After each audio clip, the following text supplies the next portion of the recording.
All right, Molo Sanbonani, hello, how's it? Shalom, good evening. Welcome to another episode of the Big Daddy Liberty Show. It is a Wednesday at 7:30 p.m. You know what that means. Your favorite fat boy is on your screens. My name is Usihle Ngobese, aka Big Daddy Liberty. Welcome to it. Just finished evening prayers, so I'm a little bit behind on my usual prep, but don't worry, we definitely are not compromising on the quality of the show. Speaking about the quality of the show, you, dear viewer, are who helps improve that very quality. So make sure, please, you do that by hitting the like button. Do it right now. Hit that like button whether you're watching this simulcast on YouTube, Facebook, or on Twitter. Welcome to it. This is the Big Daddy Liberty Show, coming to you every Wednesday at 7:30 p.m. Tonight on the BDL show. We look at a topic which is, I think the simplest thing to say is brewing as a bit of a perfect storm in the country at the moment. As I try and get my mustache out of my mouth here. Yummy, I just had a second taste of dinner. Just kidding, just kidding. But a topic that I wanted us to discuss tonight, as I just shut off that noise, is the growing black conservatism in this country that is perhaps playing itself out by way of an almost fervent patriotism, or actually in real terms, a nationalism that we're seeing burgeon in communities across the country. It has a generic social media face, so to speak, by way of the hashtag Put South Africans First idea or movement, if you can call it, a sort of broad church of various individuals from various political parties who seem to have zoomed in on the issue of South Africa's porous borders, and in particular, in their view, the burgeoning problem of illegal immigration in the country, as they put it, placing a contributory pressure, if you will, on the resources in the country. As I can see, one of my guests has spilled coffee on himself. I'll give it a moment for him just to sort himself out as I prime you for the conversation we're going to have today, because incidents that happened today was a great hook for tonight's conversation, where I really want to interrogate the following question. South Africa, for the last, let's call it 30 to 35 years, perhaps even going on 40 years, has been a country where those in power, those in the elite, whether it was in the apartheid elite or today's African nationalist elite, have always projected that Black South Africans are a typecast, that Black South Africans primarily, in their view, in their assessment, and as is often pushed by their friends in the media elite, in the corporate media, have always pushed the notion that Black South Africans are a typecast, and that typecast is, broadly speaking, on the left. That Black South Africans identify with leftist ideals, whether those ideals are statist in nature, statism simply meaning a belief that all action in society is legitimate if done through the state, and preferably done through the state, indeed forced. All action must be done rather through the state, which is broadly what you can argue the ANC is.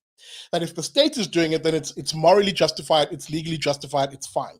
That's the argument that a statist broadly will view. Hence, a state, or rather a statist, would want, by all means possible, to get into the levels of government, into the levels of the state, where they can exercise that power over people. That's one ambit, or one level, if you will, of the modern leftist. The other level, of course, is the socialist, who, much like the statist, views the state as the most important tool for enacting their view, their worldview of the world. But much like a statist, and maybe taking it to the next level of a statist, they believe that all aspects of society, not just certain levels of government or certain services in government, but all things in government, should happen via the permission, the tutelage, or the control of the state, including the economy. For example, a socialist will happily say that the means of production, in other words, how production happens in an economy, should be conducted by the state, or ideally in groupings sanctioned by the state, sanctioned by the state and also favored by the state. And of course, a socialist will argue that because of the power dynamics in society, who the state should favor should be the working class. This is classic Marxism, in the sense of the belief that society happens in stages or epochs, that he argues that obviously capitalism was one.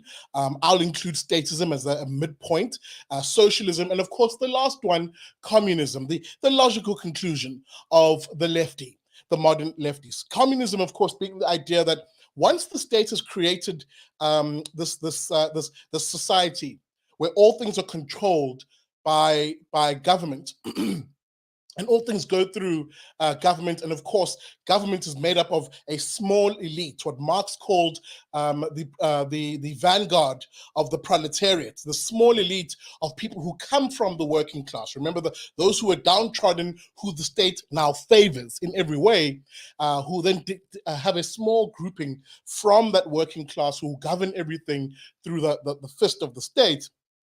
Once this has been achieved, socialism is achieved, Marx then argues, well, you know what, we'll then transition to a communist society where socialism will create equality amongst everybody. Everybody will be equal.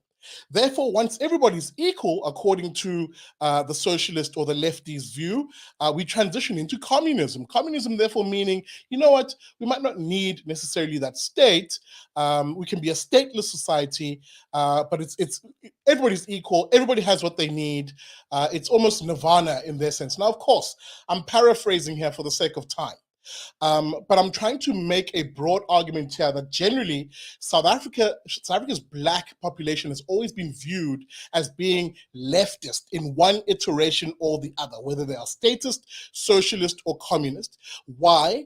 The modern lefty makes this argument because they argue Black South Africans, by virtue of our history as communal societies, as they put it, a society who lives in communities, lend ourselves, of course, because of the communal living type, and of course traditional ways of living, that it lends itself to that leftist ideal of one central body controlling everything for the sake of equality in society. But here's where the whole thing breaks up.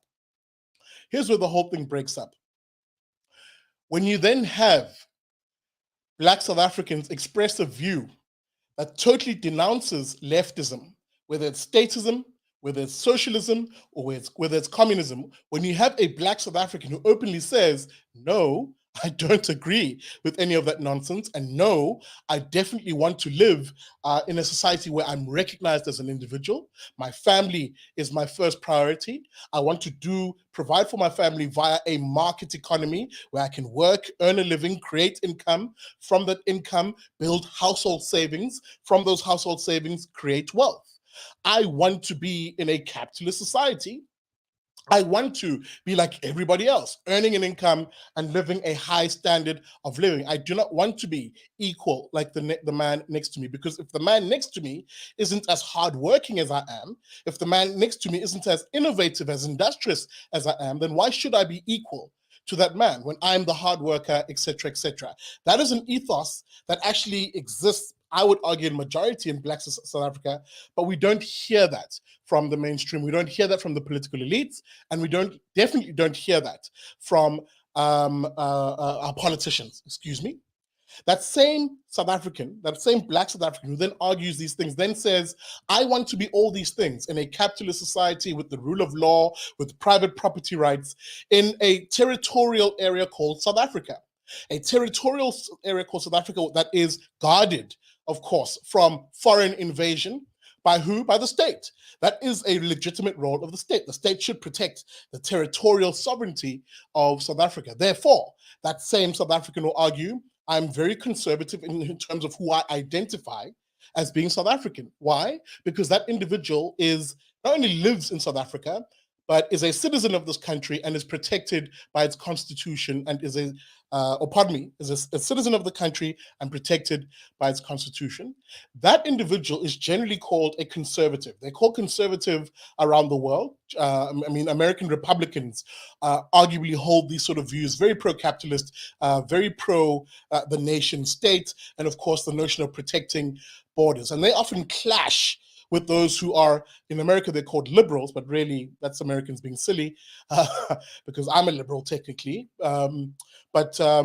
I'm sorry, I'm losing myself. But the point is, they generally clash with those individuals who are called liberals in America, but really are progressives, are lefties in our sense here in South Africa. So we're going to unpack that topic tonight, where I make the argument, are we finally seeing the Black conservative in South Africa raise their voice and literally say, you know what, lefties have been the loudest voice in the South African room, but they're not the majority voice in the South African room. Are we seeing those Black conservatives raise their voice now and literally confront South Africa's Black leftist movement, whether they're pan-Africanist or whatever the case may be? So are they confronting these organizations? And is that the clash that we saw today, where on the one side we saw Operation Dudula, which is a movement we'll become acquainted to in a moment as I play some footage and the like.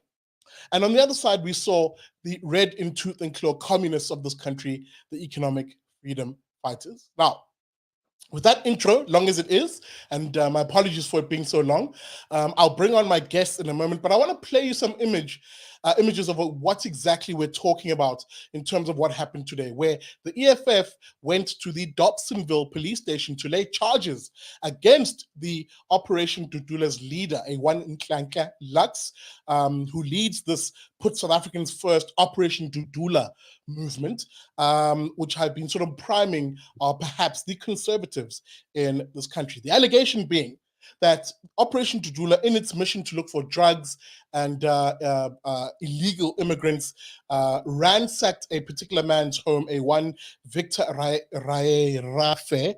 My apologies, that's a Sotho surname. It's a little hard for me to pronounce. A one Victor Rafe invaded his home, broke in, searching for allegedly drugs in his home, and of course violated his property rights. This man happens to be an EFF member, and the EFF today then said, you know what, with its leadership, they're going to the Dobsonville Police Station to open a case. But let's hear from Victor Rafe, and this image is courtesy of Times Live. Fair use. I have to say that. Otherwise, it can be taken off. This is the victim himself explaining what happened at the hands of allegedly at the hands of Operation Dudula.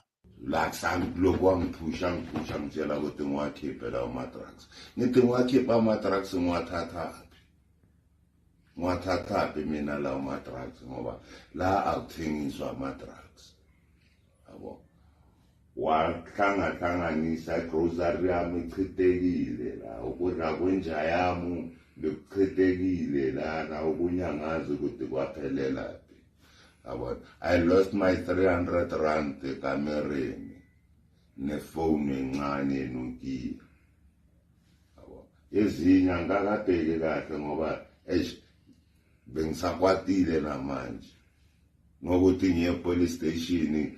Police station bafika bangibuyise ngale ndlela ukuthi ngize kusasa ngize kulo muntu ophethe le idudula le yabo le. As a South African, I want to know that, well, because when they start saying they're gonna dudula the foreigners, but now I want to know that I am a foreigner or what? They take my papers. I'm a secretary of EFF, my friend. Yeah, my papers. When you can see my papers there, my forms. Those forms already patala on already photo state a lot on. I like I asked Lux. Lux was a. When you say you are the secretary of EFF, you mean you are the branch secretary of the EFF? Yeah, branch. Yeah. Lux. Nele na aswering kopeli. Tisomandla ngiboneni ukuthi nginamandla yabo ngoba masila alokwa ngithinta la ngiyambuza ukuthi mfethu uthi ngizovula la. It's already wena sewuvulile indlu yami ngaphandle womvumo yakho ene ungitshela ukuthi une showcase yokuthi yazivar kuthengiswa ama drugs la, but phela ama drugs ngoba uzivulele wazingenela wasearch, and I wasn't aware nokuthi kunabantu abazosearcha la endlini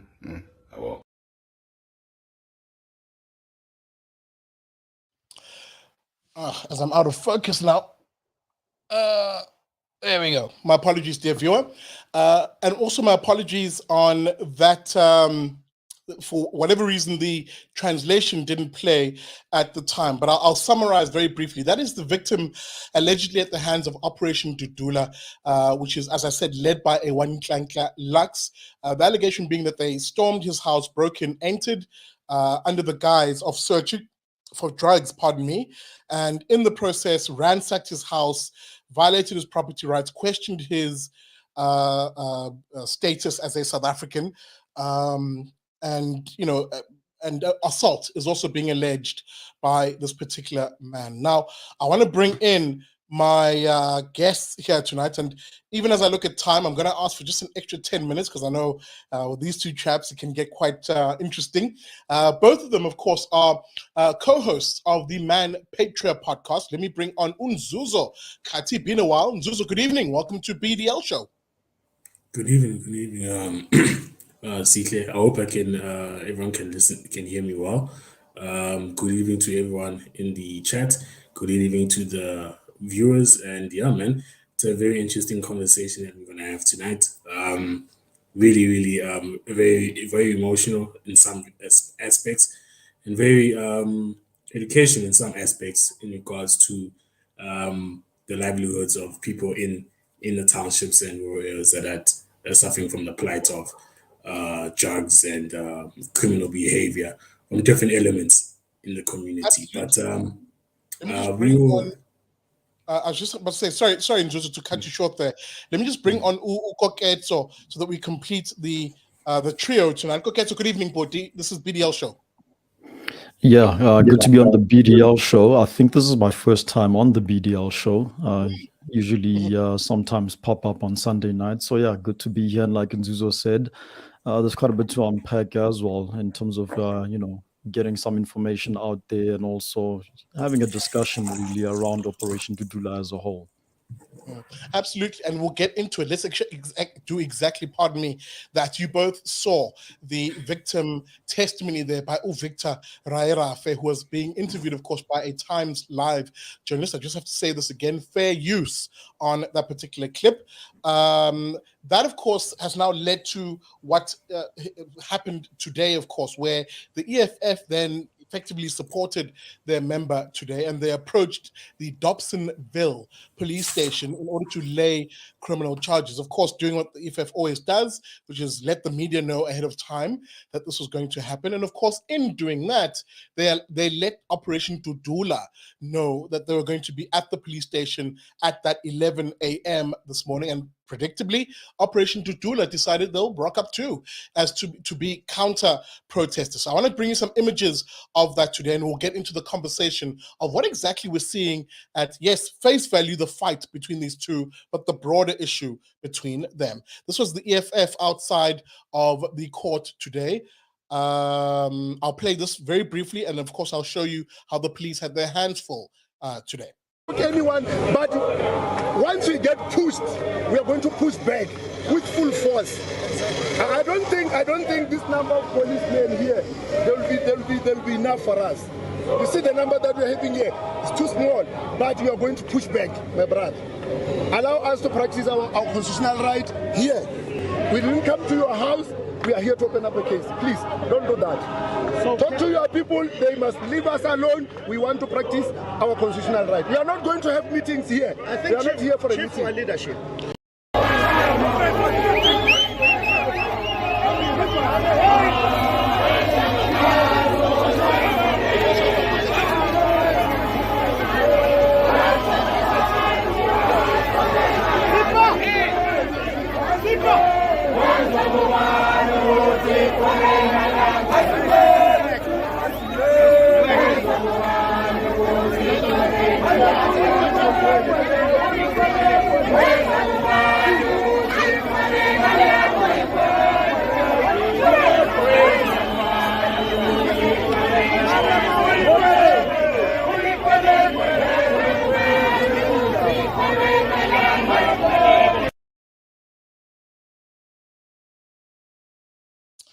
Guys, as I bring it back on screen, we're going to get into the who's who in a moment. I just wanted to play that clip as to just how tense, if anything, it became today when EFF members who were obviously going to the station to open this particular court case, much to the surprise of the police, because they're like, what?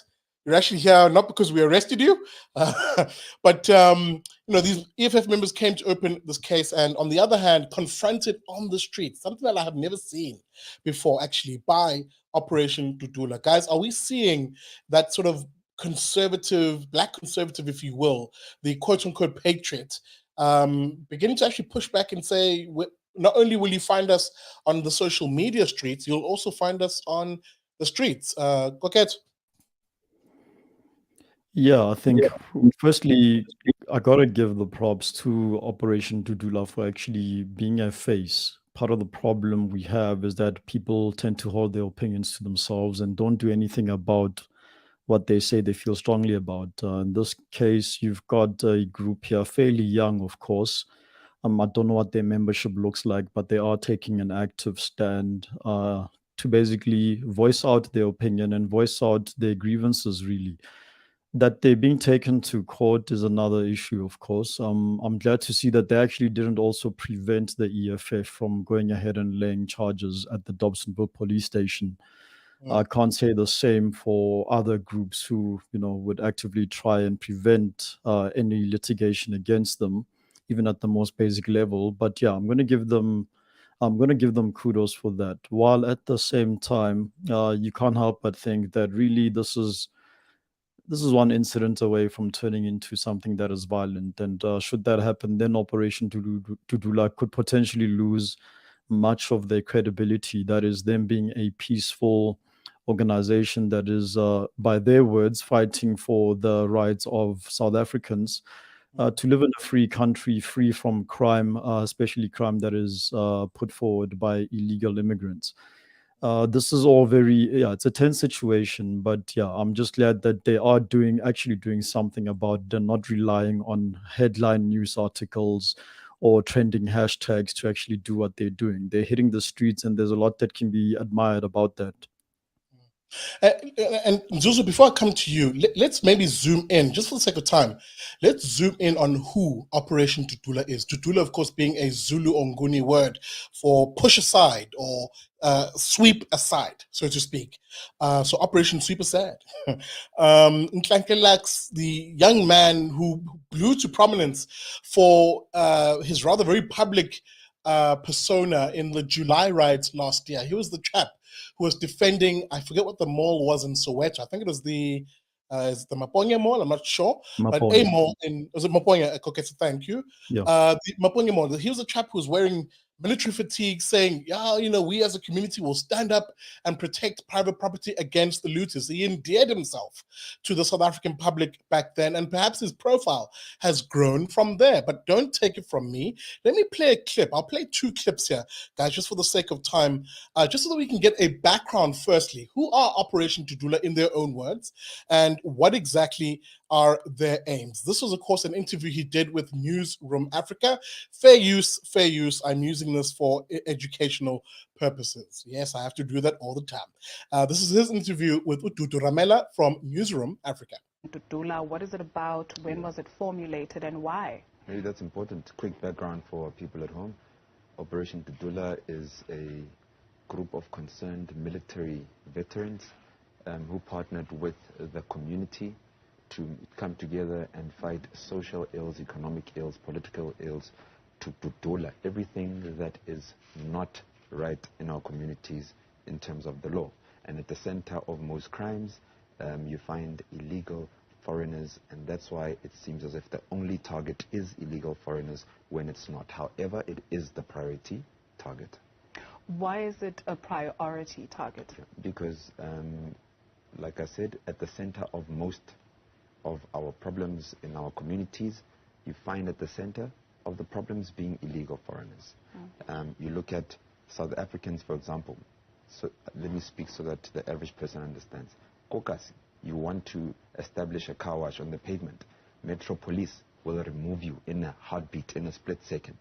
But you find illegal foreigners occupying our pavements, selling as they please, And the difference between the ordinary South African and the illegal foreigner is that we don't have enough money for bribe. Yes, that also speaks to our government and law enforcement, because both government and law enforcement is drowning in the pool of corruption. Now, as ordinary people, this is our country. This country does not belong to politicians. It doesn't belong to government itself. It belongs to the people.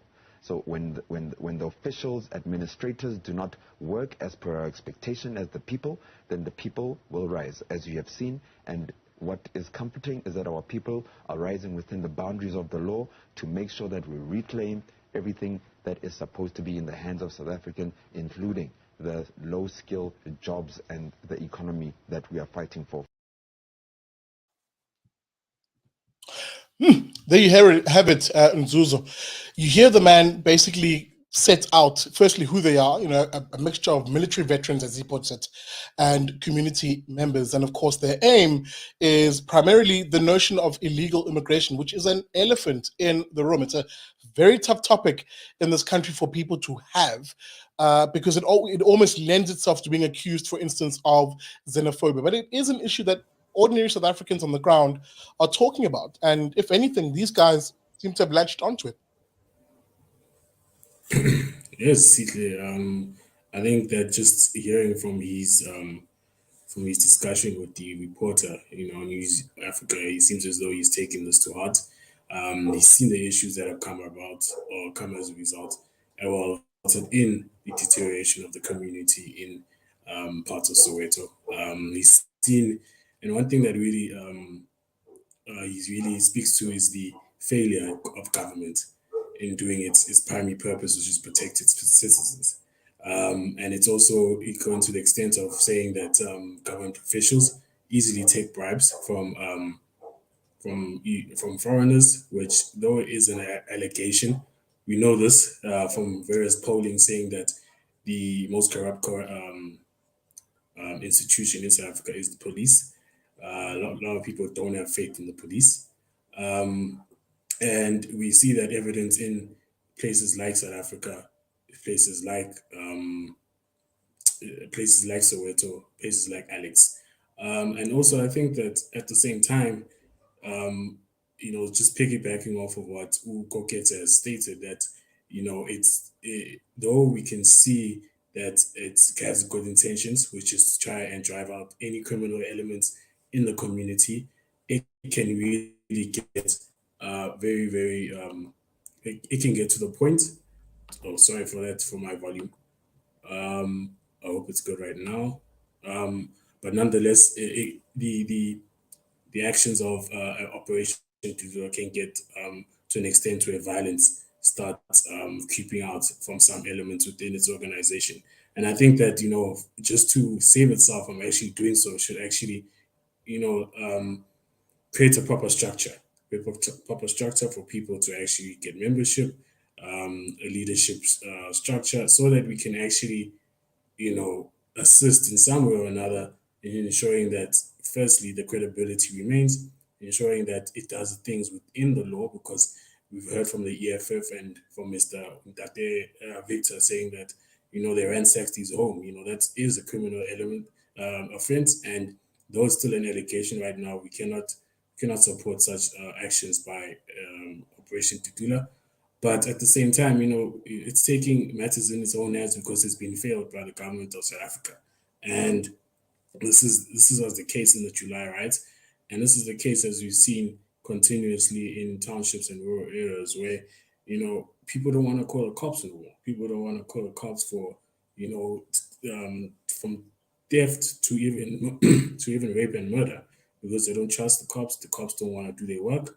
We've heard anecdotal evidence talking about how hard is it to get cops on the scene, and we've also heard a lot of information. We've also seen a lot of data as well as polling to say that the justice system is just failing South Africans. So I think that just listening to Operation Dudula, though I am fearful of the fact that it could get violent, specifically now that it's being targeted by the EFF.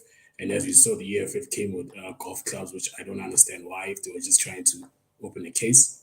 But nonetheless, it needs to create proper structures if it's willing to really protect its communities, and I think that's what its focus should be on. But I am in support of trying to South Africans taking matters into their own hands and doing it within the framework of the law and trying to protect their community by ensuring that children are safe, businesses are safe, and wealth is being created in those communities. Yes, Nzuzo, you're raising an interesting point here, and I want to chew on it for a moment here. If you're watching, welcome to it. This is the Big Daddy Liberty Show. We've just extended the show by another 10, maybe at best 15 minutes, because we're about to get into the meat and potatoes of this particular topic. Today, of course, if you were paying attention to the news cycle, you saw scenes of an organization called Operation Dudula fighting, or rather, correction, let me be fair and let me be frank and actually factual. There were tensions, rather, between them on the one side and a police cordon, and of course the economic freedom fighters on the other. The EFF, of course, at the police station, Dobsonville Police Station, to help one of their members open a case, allegedly because the leader of Operation Dudula, Nhlanhla Lux, had allegedly assaulted him and broke and entered into his home. But we want to have a broader conversation here tonight, both encapsulating who Operation Dudula are and the broader hashtag Put South Africa First movement, which seems to be, and I say the word seems to be because the evidence is still early days on this, it seems to be, albeit a ragtag mix of South Africans in it, but primarily almost led by a black conservative streak, if you will. The notion of a South Africa for South Africans, a patriotism, a deep patriotism, and a disdain for what we've seen often be characterized as who Black South Africans are, which is pan-Africanist. This idea that we want to have an open border, Africa for all, and an anti-white rhetoric. And I want to zoom into you, Koket, on that notion, because I had people disagree with me on social media on this very particular angle. You know, one person saying, well, actually, Operation Dudula to me is no different to the EFF. This person made the claim. It is just as equally anti-white as it is anti-foreigner. Then they played the slippery slope argument where they said, you know, on the one hand, it'll start with foreigners, but it'll eventually move to white South Africans, Afrikaans South Africans, Indian South Africans, and you can go down the line. Is that the sort of sentiment you've picked up from Operation Dudula? Are they just another EFF, if you will, an anti-white movement that just doesn't have the pan-Africanist socialist streak to it? Well, whoever disagreed with you, I'm inclined to disagree with them. And there's one big reason I'll mention here, in that, at face value, Operation Dudula, at the very least, in their mission or vision, or, you know, what they're trying to achieve at the very least, they are empowered by the law. That is, they're looking at the law and using the law to basically validate their outcome, if I can put it like that. That's seemingly what's happening. And I say this because we all know that, right, illegal immigration is exactly that. It's illegal. There is no legality in illegal immigration.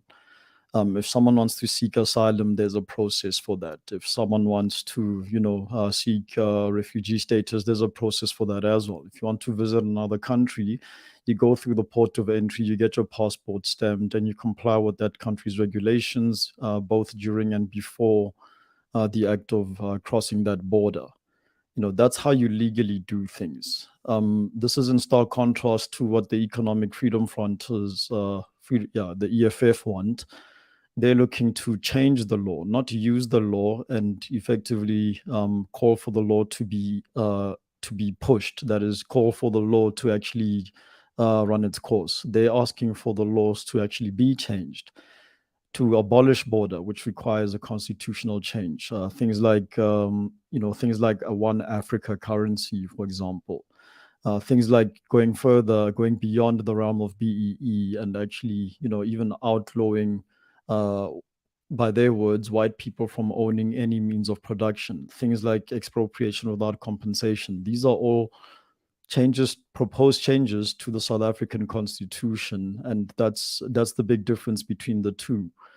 Now, it's easy for someone to say that the end game could be the same, if not similar, but not necessarily. What is Operation Dudula doing to basically skirt that line outside what they say they want to do? That is basically enforcing or calling for lawlessness in our society. What are they doing to actually, mimic what the EFF is basically trying to achieve?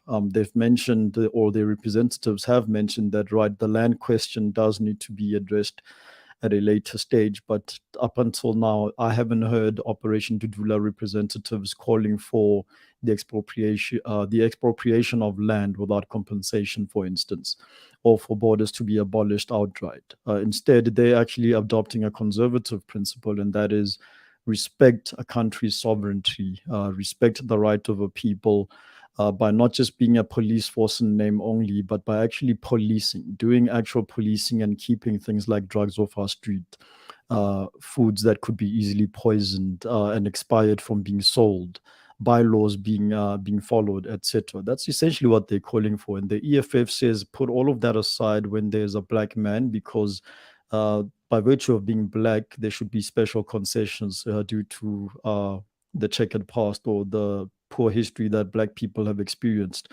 whether they were born at the time or not. That's really the difference. And that's why I disagree with whoever disagreed with you on that notion. And again, what a radical notion. What a radical notion that someone would actually come to the fore, become a loud vocal grouping, and literally demand what arguably a lot of South Africans have been saying in hushed corners for a very long time. Zuzu, I'm going to come to you in a moment. I do want to play another clip here for a moment, but I want to ride on something that Ukoketso just said a moment ago.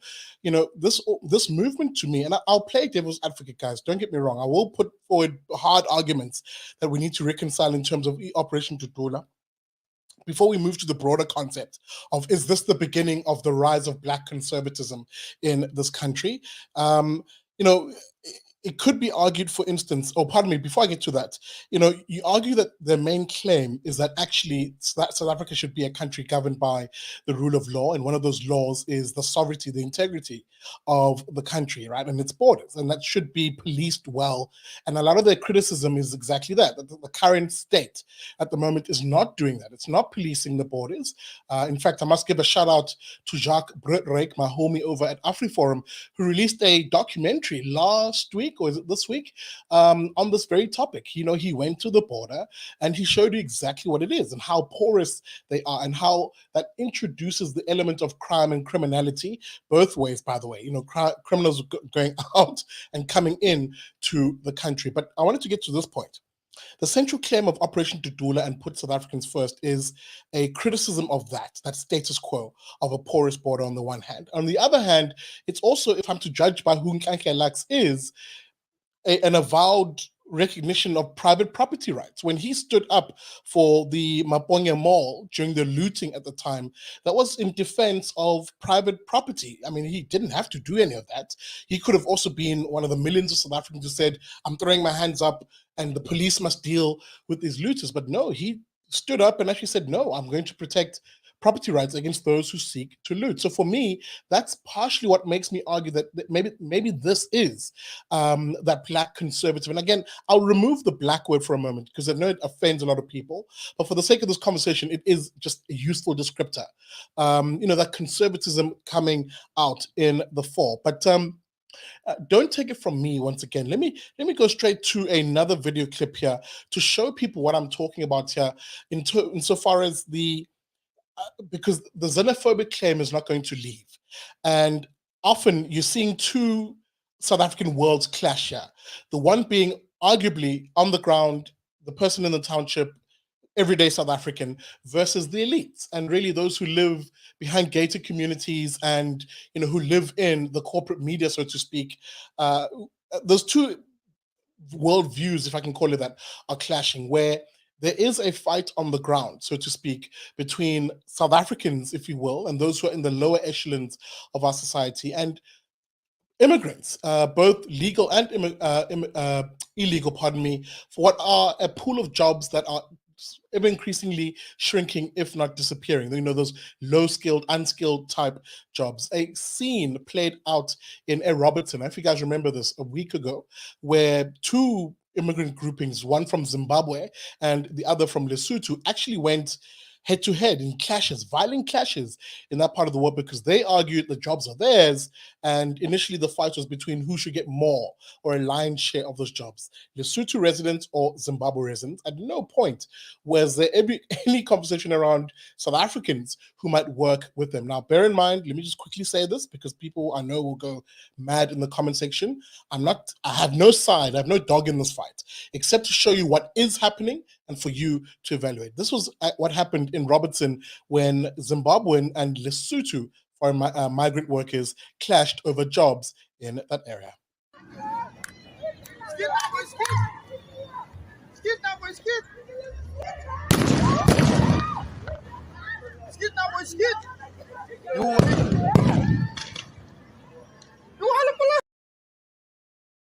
Are fearful of their safety. You might have seen many people, I'm sure including Lesotho nationals, also got injured during these clashes.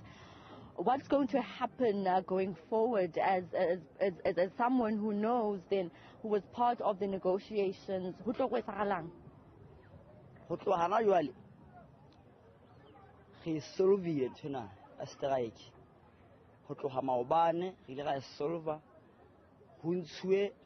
batho ba 4 go tloa ka rona re ba Basotho, batho ba 4 go tloa ka gona Zimbabwe, e le gore jwale ge ile bua ka taba ena e tsagalang gona se swa ke sefeng e leng gore go ntshuwe ba etapele. So ge ile ga bua ka bona mogotsi le ena taba ene re batla ya mosebetsi go ile ga jua hantle, ge ile ga jua go no mosebetsi wa le go tloa ka la bobedi ge tlotla ge Huduma plus e ba mhlomo ina le 50, 25 e tla be ya Basotho, 25 e be ya Makwetla. Mme ka mogwatsela ile ga gona okay re be sharp ha o le jwalo. Ba ntho le re sa batla ke hore e be apartheid ya go sebetse bona fela, go pala ba dilori bona fela. E ne le gore le gone go fa mosebetsi 50-50, mme ba ga rabile ba itse okay plus tsohle tse ba ntse le dimo di itse a ha bothata ba Tuesday ge itse gore re le mona ka fa stopong for maneng o le ngwana batho bana ile le batho Mosotho Mothepu okay. Look, okay, so for whatever reason, again, I must apologize to my viewers. The translations are not popping up on the screen. It's actually beginning to annoy me. And this is the one that I actually can't translate myself. Can you just quickly summarize, okay, what this guy said?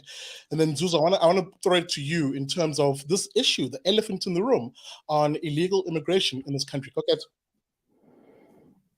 Yeah, I mean, to put it simply, he's basically outlining that they've been, for some or other reason that he doesn't get into, they've basically been pushed out, he feels, and that they've been working there for quite a while. They've historically been working there as well.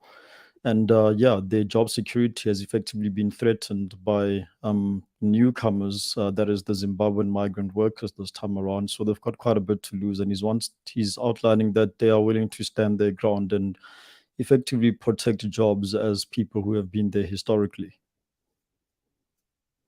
And of course, that other element in it, if I remember clearly, that they come to an agreement or wanted to come to an agreement that pardon me, between them as Lesotho nationals working in Robertson in the Western Cape, there should be a 50-50 arrangement that I think he speaks to, on the farms to avoid a presumably conflict. If I heard, or initially I saw my translations on this clip correctly. But Nzuzo, let me come to you, because before I move us on, I'm so cagey at times to have this conversation around the issue of illegal immigration in this country, because it literally, much like saying anything about Ukraine, it'll have some person online come with a knee-jerk reaction that demands that you be on one side of the topic or another. Let me be precise. I mean, I draw flack from fellow classical liberals, libertarians on this issue, who are maybe in favor of open border type policies and don't recognize that actually that's quite an unpopular position on the ground, because for a lot of people who are dependent on the state, they view illegal foreigners as being in competition for those finite resources that they are dependent on. Should we be dismissing those claims without coming with credible solutions? No, definitely not, Sihle. I don't think that we should be dismissing such claims, because at the end of the day, South Africa is suffering from a lack of resources already, particularly in the public sector. Let's talk about and many resources that are dwindling in the health sector. If you go to many of the hospitals in the metropolitan areas, you'll find that a lot of these patients there are foreigners, some even legal foreigners. Spoken about this before on my on your channel as well, where friends that I have in the health sector speak to me constantly about the fact that, dude, I'm having to speak to patients that I can't even speak English to, that I'm going to have to speak slowly with, that they don't understand what I'm saying. And that just takes the health sector. We also talk about social grants. It's easy to now pick up, anyone can get a social grant as a result of several court cases which have agreed that anyone who's in the country is allowed to actually get a social grant. So those resources are also dwindling. The problem with classical liberals and in terms of the freedom or ideas is that at some point you have to put a stop to it, a rationality to it. There's trade-offs. At the end of the day, there's always a trade-off. Are you gonna, there's the citizens that you have to take care of now, and you're gonna have to protect them from elements, whether or not they're violent or not.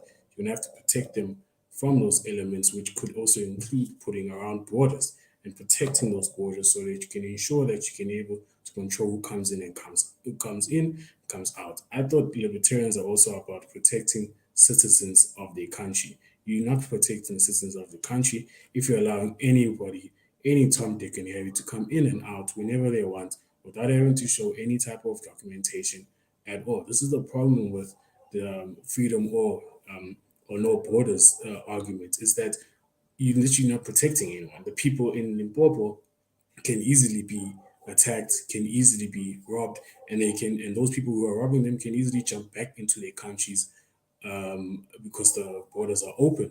There's no one actually mending those borders. There's no one actually going securing those borders. You need to also understand that South Africans are having real trouble of actually getting, as I said, resources, but at the same time, actual products and goods which are of quality.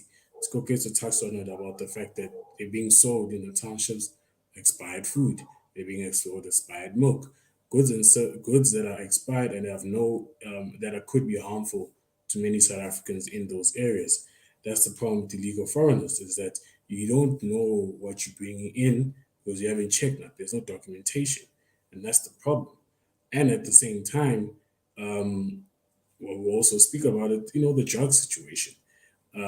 It's easy to sell drugs in the townships. It's easy to sell tuk and onyahope, which is essentially cheap version of cocaine, and mixed with all other substances, because at the end of the day, you can sell it at a cheap price, knowing very well that people are using social grants in those areas, and then after they use their social grants to buy that stuff. I have family that go through that. I have in Soweto, there was drug dens being run just up the road from my own grandmother's house, and they were run by illegal foreigners. And the community in my grandmother's area took a stand. This was a couple of years ago, and chased those guys out. Now they've moved a couple of blocks away in another area in Soweto and now they're wreaking havoc in that area. But if you were to go to that area before they were chased out, you would just see a lot of young men and young women just sitting on the pavement, smoking the shit out of a dick, sorry for the language, and having no option of any job, any hope, and also making babies they breeding like they're animals. And at the end of the day, nobody's going to take care of these kids, and these kids are going to have to be, as they call them, crack babies, or rather drug babies, if I may say. But at the end of the day, it deteriorates the society when you have moms and dads that cannot take care of their kids, and kids are left on the side of the road. Kids have to fend for themselves. Kids will obviously go into criminal elements, and then after that, what do you do? Then you ask yourself, what happened? Why? Because at the end of the day, the government of the time did not take into account the safety of its citizens, did not take into account that resources are difficult to create, and you must ensure that resources you must create an environment where resources can actually be created in abundance. But at the same time, you got to think about the trade-offs. Do I actually do I want open borders, or do I actually want to protect my citizens? And it becomes and this is the problem with the libertarian things, that the Constitution really says that, my interpretation of the Constitution is that anyone who's a citizen, whether you are permanent resident, whether you are on a study visa, whether you're actually born in South Africa, you're protected in terms of the Constitution. Whatever else is happening, whoever comes in illegally should not get the same protection because they're here illegally. They are breaking the law. You've already broken the law. Why must you get protection? I don't understand. Like, you've broken the law. You now must face the consequences like everyone else. You shouldn't be getting resources which I pay tax for. You shouldn't be getting protection from any cop because you're here illegally. You're breaking the law. Go back home, come back legally, and that's the point. That's the point. Some people have an issue with the fact that at the end of the day, dude, we're not here to play kumbaya. I'm not here to be. I pay taxes. I expect my taxes to be used wisely. And for people to now say that anyone and everyone can come into the borders whether they want it or not, it's nonsensical. So well, let's have that conversation, because I think that's what might play itself out in the next election. And I think today's clash between Operation Dudula and the EFF is a microcosm, if anything, a beginning of what is to be. On the one hand, one can take the cynical look and say, oh yeah, this is just the EFF and Julius Malema feeling starved of attention because suddenly the media is paying attention to Nhlanhla Lux and the Operation Dudula and really the Put South Africans First movement. Also, the Put South Africans First movement has really riled up the political elites from all sides, whether it's in the ANC, the DA. I saw tweets by former DA leaders like Ulindiwe Mazibuko on this issue. Musi Maimane got slated online for him going after Nhlanhla Lux. Malema, of course, has come under a lot of pressure online from this. In fact, he trended today, including with the hashtag Futsek EFF. Again, one could take the cynical view that this is the usual media horse, so to speak, feeling intimidated by the newcomer on the block, because that newcomer on the block, technically, guys, hasn't been tested in the ballot box. They don't have seats in parliament. We don't really know how big they are. I mean, we talk about them being perhaps a representative of Black conservatism, but are they really? What is Black conservatism? Is it represented in real terms in this country? Am I just postulating here and speaking in hypotheticals? And I want to throw this as our conversation just to tape it off, because we're hitting that hour mark, and I know it's one of those conversations that we really can go on and on and on. But Nzuzu, I want to throw it to you, maybe just to taper it off a little bit here. Something is happening here. There is definitely a fundamental shift, and the ground beneath the feet of some politicians has shifted. We see that, for example, in how the EFF is responding by and large to the Put South Africans First and Operation Dudula type movements. Now, I don't say this because I support one or the other. This is just solid political analysis. For instance, we saw Malema flip-flop on the issue on his very essence, which is supposedly pan-Africanism.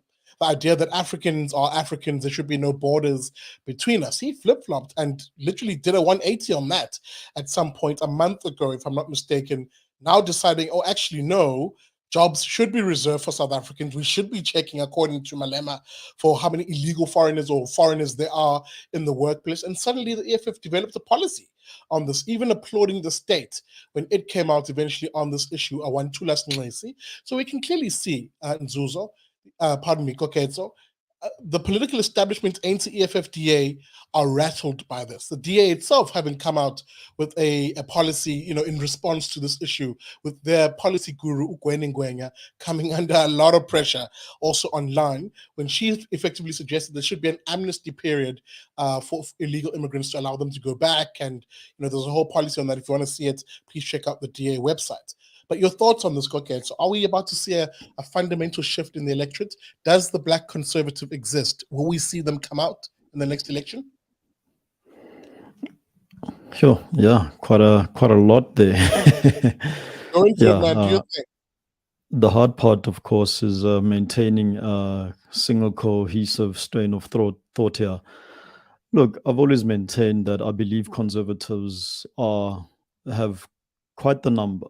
I believe they are a silent majority in the country, not because it is necessarily reflected at the ballot, but when it comes to actual personal principles, South Africans do hold strong family values that tie in with conservatism as a whole. But maybe let me start off at the Oh, sorry, I was hearing myself there. Maybe let me start off at the Pan-African question here. So, Pan-Africanism, again, these are my views. Anyone is free to challenge them, of course, but it is an outright failure for many reasons, and I'll just narrow it down to perhaps the two main ones. The first one being that Pan-Africanists, they they live in a bubble, for lack of a better word. You cannot live in such a bubble, particularly in in this globalized world, with globalized economies as well. Pan-Africanism doesn't have a place because you don't have anything and everything inside of your own borders, be it as a country or even be it as a continent. You may have the resources, but you also need skills over and above that. The common example, maybe which is very applicable right now, is with fuel. You can have all the oil in the world, but crude oil still needs to be refined. And if you don't have any refineries, then you can't actually have petrol to pour in your car as a finished product. And typically, you'll find a lot of refining being done outside of Africa. Well, at the very least now, since even as South Africa, we've now lost our single refinery in the country. So, in such a globalized world, you cannot pander pure Pan Africanist principles so long as you have a market to cater to and that you have a market to depend on that is outside of the African border. You cannot ostracize people in the Middle East, in Europe, etc., while at the same time wanting to harbor trade relations with them to meet your own demands back at home. It doesn't work, and that's probably the main reason why Pan-Africanism cannot work. For as long as you depend on someone else, you cannot ostracize them by excluding them or insisting that you get the best deal and no one else should. Second reason is that Pan-Africanists, that is the individuals, those who came after the Organization for African Unity especially, they've all been dictators. All of them have been despots, right through from Sesiseko to Gaddafi, Mugabe, Idi Amin. These were all Pan-Africanists, and look how that ended up. Pan-Africanists, they typically provide us the best examples of dictatorial rule on the African continent. So that doesn't bode well. Particularly now. So, who in their right mind is going to again vote for at the election, put someone in power who harbors the same kind of traits you saw in other Pan-Africanists who ultimately became dictators? If you look at Uganda's case, even after the departure of Idi Amin, they've never really recovered. They've yet to hit the level of economic prosperity they had prior to Amin taking over, and subsequently in his Pan-Africanism, kicking out non-Africans, particularly the Indian community, and telling them to basically get on a plane and get on a ship and go back home. They've never recovered from that, and it's been over 40 years. So that's effectively what Pan-Africanism leads to. Now, on the rise of conservatism, it's happening because people are seeing that actually much of this liberal nonsense, that is the Western type of liberalism, it simply doesn't work. And I believe this is also part and parcel of the reason why the DA lost quite a large chunk of the electorate in Mamani's final years. There was a lot of liberalism that started creeping into the Democratic Alliance that didn't bode well with some people. And this is evidenced by how, at the same time the DA was hemorrhaging votes, your more conservative parties started gaining votes. May not be in large numbers, but you cannot tell me that the FF Plus, the ACDP, and a couple of others didn't see an uptick in the numbers. It's because people prefer conservative leadership, and that's not something that we can change overnight. it does show that there is an appetite for effectively traditional values. And that's what conservatism really is about. People like to mention that conservatives, they just resist change for the sake of resisting change. And that's not necessarily true. Conservatives effect change where it is necessary. But right now, it's not actually necessary to change large parts of the Constitution to meet a liberal agenda. A common example, again, as we're discussing right now, is opening borders because you feel some form of sympathy for those who, in some of our neighboring countries, who aren't exactly experiencing an acceptable standard of living and are or have been oppressed recently and in the past. That doesn't necessarily mean that you should throw away solid border policies, solid protection of a country's integrity and sovereignty, just to actually pander to this liberal agenda of saying, oh no, let me help my brother and sister out.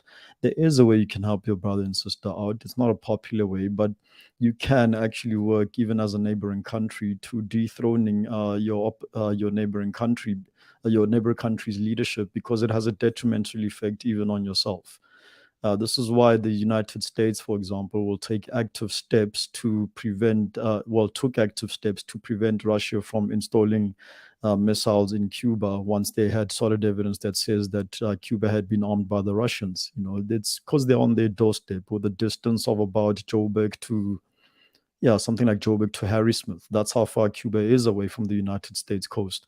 So that is another way of actually then protecting your borders. But this is something that isn't really a popular option because, again, we do have a useless organization called the African Union, which is completely toothless. And I say this because they have allowed characters like Robert Mugabe to actually remain in power up until, pretty much up until his final days. And they allow characters like Yoweri Museveni to remain in power even now. And of course, the African Union did nothing when Idi Amin was certainly oppressing his people. And of course, the African Union did nothing while there was a genocide in Rwanda for that fact. So, all of this does stem to the fact that people have a hunger for conservative leadership. Why? Because it does protect people and empower general communities to actually look after their own, both at a safety and physical level, and also at an economical level over and above that. And, guys, even as I look at time here, and we've completely run out of it, I think this is a conversation we could perhaps even pick up on Liberty and Friends on the weekend, because I think there's something to be said here. There's something happening, guys, which I think, we're sort of skirting around it, perhaps even maybe because we're afraid to make a big call as to how it'll play out, whether it'll even play itself out on the ballot box in 2024. Zuzo, Koketo, guys, let me thank you both for your time and apologize again. I know it was meant to even just be a 30-minute show, but it's become a full-on hour. Zuzo, how do the folks find you on social media? Yes, thank you for that, Sihle. Yes, you guys can find me on Instagram in Zuzokati, and as well as Twitter in Zuzokati. I'm not on Facebook, unfortunately, but nonetheless, you can also find me if you guys want to hear my views, my opinions, and just hear my voice, my ebony voice. Please catch me on Man Page here on Mondays, and some other appearances on other shows, including Sihle's Liberty and Friends, Big Daddy Liberty Show, Joe Emilio. Please catch me on other people's channels as well, and please support those guys as well. But yeah, man, catch us on Monday, always on Man Page at 7:00 for another dose of some sauce. Fully agreed there with that chocolatey voice of yours, homie. But I'm hoping, Puti, I can have you actually back on Sunday. I've also invited, I must say this, I forgot to say it in the course of the show, we did try and invite the leader of Operation Dudula, Nhlanhla Lux. We just couldn't get a hold of him. We'll try and do that perhaps even for the Sunday show. And we've also invited Nhlanhla Mofokeng, yes, I'm right, Nhlanhla Mofokeng, who I think is the leader of a conservative movement. The NSA. There we go. So hopefully we'll get a response for him for Sunday. Speaking about Pardon me, that kombucha came back there. Speaking about Sunday, Koketso, hopefully we can have you on Sunday, but how do the folks get in touch with you in the meantime? Yeah, until I get all my ducks in a row, 2 ways to really get a hold of me. Well, 3 ways. First one, of course, catch me on my Twitter timeline. So, yeah, that is Koketso Resane. No, I don't use a pseudonym. Those are my real birth certificate names. So, yeah, I own my identity. Thank you very much. But like Nzuzo said, catch me on Manpatria as well. The podcast is Monday night, 7 p.m. live stream. So feel free to join us there. And then maybe a third where you can get a hold of me is, guys, DMs are open. I've had a lot of people asking to grab a coffee with me on the DMs. Yeah, I don't mind. Let's grab a coffee. I'm in Joburg.